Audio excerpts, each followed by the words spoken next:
a voice that defined heavy metal silenced forever. Ozzy Osbourne, the Prince of Darkness, is gone at 76. But what really happened in those final moments? And why are fans questioning the official story? From his iconic stage performances to his heartbreaking decline, today we uncover everything the headlines won't tell you. Stay with us because the most emotional revelations are still to come. Ozzy Osbourne wasn't just a rock star. He was a living legend, a cultural phenomenon, and the unfiltered voice of a generation that embraced rebellion, darkness, and raw authenticity. Now, after decades of electrifying stages across the world, the Black Sabbath frontman has passed away at 76, leaving behind not only his grieving family, but millions of stunned fans across the globe. In this video, we're taking you beyond the headlines. We'll walk you through Ozzy's final days, explore his heartbreaking health battles, and uncover the deeper truths about his struggles both on and off stage. We'll hear from his family, revisit the controversies that haunted him for years, and reveal rare insights into the final words and moments that surrounded the man who changed music forever. You won't believe the tributes pouring in, and you'll be shocked by the eerie signs that fans believe foreshadowed his death. Was Ozzy truly at peace? Or was there more going on behind the scenes? This is where it gets real. This is where it gets personal. So stay tuned, because what you're about to hear will change how you remember the Prince of Darkness. Ozzy Osbourne's final days were nothing short of heartbreaking. While the world still saw flashes of the wild rocker, the man who once bit the head off a bat on stage and defied every rule in the rock and roll handbook, those closest to him knew a different story, one of slow decline, silent suffering, and quiet preparation for the inevitable. It all began years ago with a series of public health scares that forced Ozzy to cancel major tours, including his long-awaited No More tours too. But behind those announcements was a deeper truth. Ozzy had been diagnosed with Parkinson's disease back in 2003, but only revealed it to the world in 2020, nearly 2 decades later. He called it a nightmare, and fans could see the toll it was taking on his body and his spirit.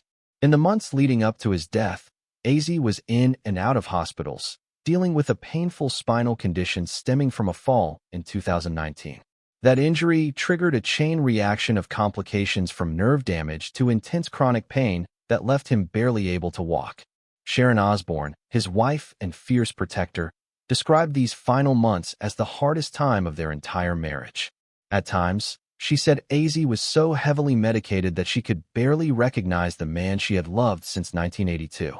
But still, she stayed by his side, sleeping in hospital rooms, advocating for his care, and shielding him from the relentless glare of the media.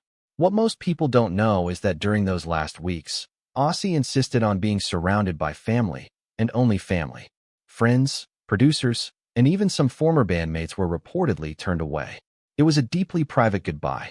His children, Jack, Kelly, and Amy, were said to have spent long hours at his bedside playing music, sharing memories, and holding his hand through the toughest nights. One insider even claimed that Ozzy requested Black Sabbath's classic ballad Changes be played softly on repeat during his final days, a haunting and emotional track that speaks of letting go, pain, and personal transformation. But here's where it gets even more emotional. Just days before he passed, Ozzy reportedly told Sharon, "I'm not afraid anymore." A simple line, but for a man who stared down the demons of addiction, illness, and fame, it said everything. Still, some fans aren't convinced we've heard the full truth. But what happened in those final 24 hours?